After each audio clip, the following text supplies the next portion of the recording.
নমস্কার বন্ধুরা, welcome to my channel মাঠে ময়দানে অফিসিয়াল। বন্ধুরা, এই ভিডিওতে আমি ইস্ট বেঙ্গল, মোহনবাগান এবং ইন্ডিয়ান ফুটবল নিয়ে কিছু আলোচনা করব। তোমরা যারা যারা আমার ভিডিওটা দেখছো, আমার চ্যানেলটা প্লিজ সাবস্ক্রাইব করে নাও ইন্ডিয়ান ফুটবলের এরকম আরও আপডেট পেতে। তো এবার আসি মূল ভিডিওতে। কালকে আইএসএল এর অত্যন্ত গুরুত্বপূর্ণ ম্যাচে মুখোমুখি হয়েছিল মোহনবাগান ও বেঙ্গালুরু। তো বেঙ্গালুরুকে 4-0 গোলে হারিয়ে লিগ সিল জয়ের সম্ভাবনা বাঁচিয়ে রাখলো মোহনবাগান। ম্যাচে শরীর খারাপের জন্য হাবাস না থাকলেও তার জায়গায় খুব ভালো খেলিয়েছে ম্যানুয়েল। কাল ম্যাচে প্রথম থেকেই মাঠ মোহনবাগানের দখলে ছিল। ফার্স্ট হাফে 17 মিনিটে ইউস্টের গোলে মোহনবাগানে এগিয়ে যায়। তারপর সেকেন্ড হাফে আরো 3টে গোল করে মোহনবাগান। মানবীর থাপা এবং সাদিকুর গোলের পর আর ম্যাচে ফিরতে পারেনি বেঙ্গালুরু। 39 মিনিটে একটা পেনাল্টি মিস করেন সুনীল ছেত্রী। তারপরে পুরো কোণঠাসা হয়ে যায় বেঙ্গালুরু। পেনাল্টি মিস না হলেও একটু ফাইট হলেও হয়তো হতে পারত। এই জয়ের সুবাদে 21 ম্যাচে 45 পয়েন্টে পৌঁছালো মোহনবাগান। শীর্ষে থাকা মুম্বাইয়ের চেয়ে তারা 2 পয়েন্ট পিছিয়ে। লিগ সিল জেতার জন্য আগামী সোমবার মুম্বাইকে হারতেই হবে।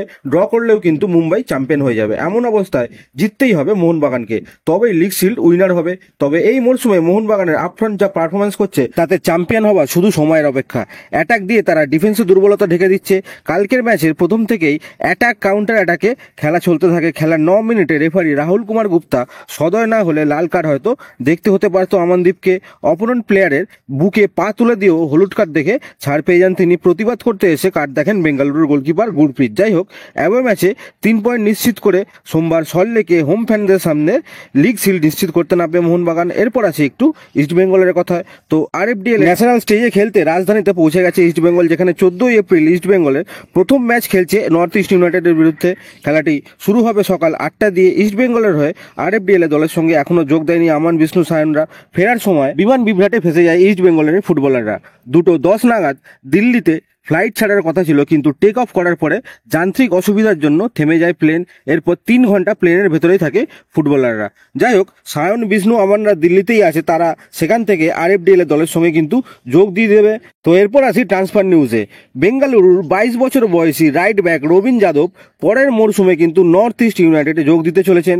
এই রবিন কিন্তু 2022-23 সিজনে কর্ণাটকের হয়ে সন্তোষ ট্রফি জিতেছিল। তো এই প্লেয়ারকে কিন্তু নিতে চলেছে নর্থ ইস্ট। এরপর যদি আমরা মোহনবাগানের প্রাক্তন কোচ জুয়ান ফেরান্দোর কথা বলি, তো বেঙ্গালুরুর নজরে কিন্তু জুয়ান ফেরান্দো রয়েছে। তার সাথে কথাবার্তা চালাচ্ছে বেঙ্গালুরু। হয়তো পরের মরশুমে জুয়ান ফেরান্দোকে আমরা বেঙ্গালুরুতে দেখতে পারি। এরপর আসি ভারতীয় টিমের ক্যাপ্টেন সুনীল ছেত্রীর কথায়। তো সুনীল হয়তো আইএসএল এ তার শেষ ম্যাচটা খেলে ফেললো। মনে হচ্ছে তার আর আইএসএল এ খেলা হবে না, তার সময় শেষ হয়ে এসেছে। তিনি সম্ভবত পরের বছর বিএফসির হয়ে টেকনিক্যাল স্টাফ হিসাবে দলের সঙ্গে থাকবেন। এরপর যদি আমরা একটু ইস্ট বেঙ্গলের কথা বলি, তো শোনা যাচ্ছে গোয়া স্ট্রাইকার মোহাম্মদ ফাহিজকে একটা মাল্টি ইয়ার ডিলে সাইন করাতে চলেছে ইস্ট বেঙ্গল। গোয়ার হয়ে সন্তোষ ট্রফিতে ব্রিলিয়ান্ট ফুটবল খেলেছিলেন কিন্তু তিনি।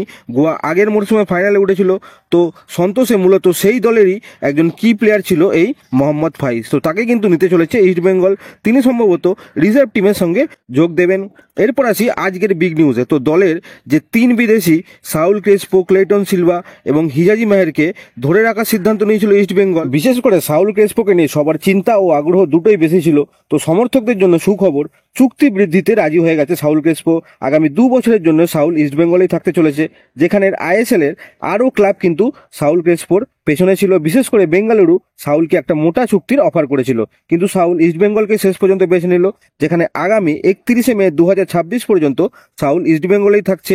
যদিও ক্রেসপো বিষয়টা নিয়ে একটু সাসপেন্সই রেখেছে। তিনি বলেন, দেখা যাক কি হয়, পরের বছর হয়তো আমাকে ইস্ট বেঙ্গলেই দেখতে পাবেন। তবে যতটুকু খবর, সাউল কিন্তু ইস্ট বেঙ্গলেই থাকতে চলেছে।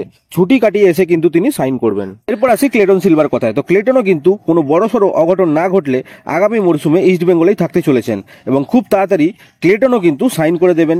99% শিওর ক্লেটন কিন্তু ইস্ট বেঙ্গলেই থাকছে এবং ইস্ট বেঙ্গলের বার পুজোর অনুষ্ঠানেও কিন্তু থাকবেন ক্লেটন। অন্য ফুটবলাররা যে যার বাড়িতে চলে গেলেও বার পুজোর অনুষ্ঠানের জন্য ক্লেটন থেকে গেছে। হয়তো কুয়াদ্রা তো থাকবে। তো সেখান থেকে মনে করা হচ্ছে ক্লেটন আগামী আরও 1 মরশুমের জন্য কিন্তু ইস্ট বেঙ্গলেই থাকতে চলেছে। শুধু হিজাজি মাহের এদের মধ্যে শিওর না, তার এজেন্ট এখনো একটু পিয়ার বাড়ানোর চেষ্টা করেছে। তো হিজাজি পরের মরশুমে ইস্ট বেঙ্গলে থাকবে কিনা এই ব্যাপারে কেউ শিওর হতে পারছে না। এরপর আসি মোহামেডানের উইঙ্গার রেম সাঙ্গার কথা নিয়ে। তো ইস্ট বেঙ্গল কিন্তু রেম সাঙ্গাকে একটা অফার করেছে পরের মরশুমের জন্য, কিন্তু মোহামেডান রেম সাঙ্গাকে রেখে দেওয়ার ব্যাপারে উঠে পড়ে লেগেছে। রেম সাঙ্গা কিন্তু লোনে এবছর মোহামেডানে আছে, তাকে পাকাপাকি রেখে দেওয়ার ব্যাপারে চেষ্টা করছে মোহামেডান। রেম সাঙ্গাকে কিন্তু কোনো মতেই ছাড়তে রাজি নয় মোহামেডান। এদিকে ইস্ট বেঙ্গল তাকে একটা ভালো প্রস্তাব পাঠিয়েছে। এখন দেখা যাক রেম সাঙ্গা শেষ পর্যন্ত কি করে। তবে যতটুকু খবর শোনা যাচ্ছে, রেম সাঙ্গা হয়তো শেষ পর্যন্ত মোহামেডানেই থাকবেন। তো আজকের ভিডিওতে এতটুকুই। দেখা হচ্ছে আবার পরের ভিডিওতে। নমস্কার।